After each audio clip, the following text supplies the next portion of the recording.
Senior ধর্মীয় ব্যক্তিত্ব একজন রাব্বি, তার সঙ্গে দাজ্জালের সাক্ষাৎ ইতিমধ্যে হয়ে গেছে। তার মানে দাজ্জাল পৃথিবীতে ইতিমধ্যে চলে আসছে। ইসরায়েলের প্রথম সারির একটি দৈনিক, একটি গণমাধ্যম ইসরায়েল টুডে, সেখানে দাজ্জালের আগমন সম্পর্কে একটা তথ্য দেওয়া হয়েছে একটি সাক্ষাৎকারে। সেই তথ্যকে কেন্দ্র করে পৃথিবী। তো বন্ধুরা, শুনতে পারলেন যে আমাদের প্রিয় শায়েখ আহমদুল্লাহ হুজুর বললেন দাজ্জাল নাকি পৃথিবীতে চলে আসছে।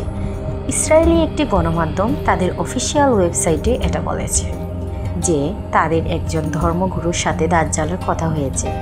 কিন্তু সত্যিই কি দাজ্জাল আগমনের সময় হয়েছে? তাহলে চলুন আমরা কোরআন হাদিসের ব্যাখ্যা শুনি। একদিন পৃথিবীতে এমন এক ফিতনা আসবে, এমন এক প্রতারক আসবে যে আগুন দেখাবে জান্নাত আর জান্নাত দেখাবে আগুন, যা শুরু থেকে শেষ সব কিছুকে বদলে দেবে। এক চোখ অন্ধ, কিন্তু তার ফিতনা গোটা দুনিয়াকে কাঁপিয়ে দেবে। হ্যাঁ, সেই দাজ্জাল। আপনি কি প্রস্তুত এই চূড়ান্ত পরীক্ষার জন্য? এই ভিডিওতে জানতে পারবেন দাজ্জালের আগমন, তার ফিতনা এবং বর্বরতা।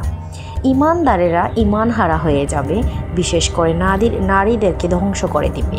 তাই নিজেকে হেফাজত করতে এবং নিজের পরিবারকে হেফাজত করতে এই ভিডিওটি আপনার জন্য। আর হ্যাঁ, এই রকম শিক্ষামূলক ভিডিও পাওয়ার জন্য আমাদের চ্যানেলটাকে অবশ্যই সাবস্ক্রাইব করে দেবেন এবং আপনার বন্ধুদেরকেও শেয়ার করবেন। দাজ্জালের আগমন ইতিহাস ও হাদিস থেকে পরিচিত। হজরত মুহাম্মদ সাল্লাল্লাহু আলাইহি ওয়াসাল্লাম দাজ্জালের আগমন সম্পর্কে 40টিরও বেশি হাদিসে বর্ণনা করেছেন। তিনি বলেছিলেন, হে মুসলিমগণ, তোমরা দাজ্জালের ফিতনা থেকে বাঁচো, কেননা তার চেয়েও ভয়ানক কোনো ফিতনা কিয়ামত পর্যন্ত আসবে না। সহিহ মুসলিম শরীফ। দাজ্জাল হবেন একজন মানুষ, অত্যন্ত শক্তিশালী এবং ভয়ঙ্কর প্রতিভাবান, কিন্তু সে হবে মিথ্যুক ও প্রতারক। কোথা থেকে আসবে দাজ্জাল? হাদিসে এসেছে দাজ্জাল আসবে খুরাসান এলাকা থেকে, যা বর্তমানে ইরান ও আফগানিস্তানের একাংশ। সে বের হবে ইহুদি অনুসারীদের এক গোষ্ঠীর মধ্য থেকে। হজরত তামিম আদ দারি রাদিয়াল্লাহুর হাদিসে এসেছে যে রাসূল সাল্লাল্লাহু আলাইহি সাল্লাম দাজ্জালকে একটি দ্বীপে বন্দী অবস্থায় দেখেছেন। তার বাহ্যিক অবস্থা কেমন হবে? হাদিস অনুযায়ী তার ডান চোখ অন্ধ থাকবে, কপালে লেখা থাকবে কাফির।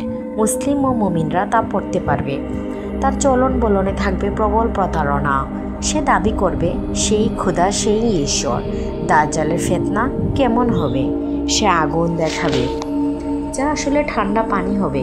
পানি দেখাবে, যা হবে দগ্ধ আগুন। তার সঙ্গে থাকবে শয়তান এবং জিন বাহিনী। সে মৃতকে জীবিত করবে বলে দাবি করবে। ভূখণ্ডে বিপুল ধ্বংস, আকাশ থেকে বৃষ্টি, মাটিতে ফল ফলাবে তার নির্দেশে।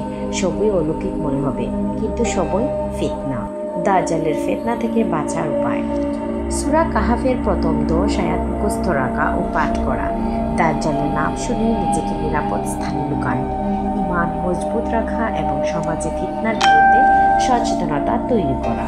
রাসূল সাল্লাল্লাহু আলাইহি সাল্লাম বলে যে সূরা কাহাফের প্রথম 10 আয়াত পড়বে সে দাজ্জালের ফিতনা থেকে নিরাপদ থাকবে। মুসলিম শরীফ। কে দাজ্জালকে হত্যা করবে? হজরত ঈসা আলাইহিস কিয়ামতের পূর্বে আকাশ থেকে নেমে আসবেন। তিনি মসজিদে উঠে আজান শুনে নামাজ আদায় করবেন।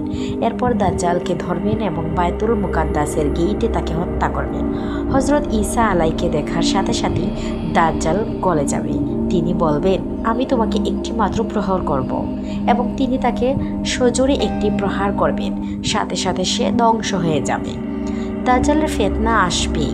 প্রশ্ন হলো, আমি কি প্রস্তুত? আপনি কি প্রস্তুত? ইমানের প্রদীপ জ্বালিয়ে রাখুন, কেননা অন্ধকার আরও ঘন হবে। এই পৃথিবী আস্তে আস্তে ধ্বংসের দিকে যাচ্ছে।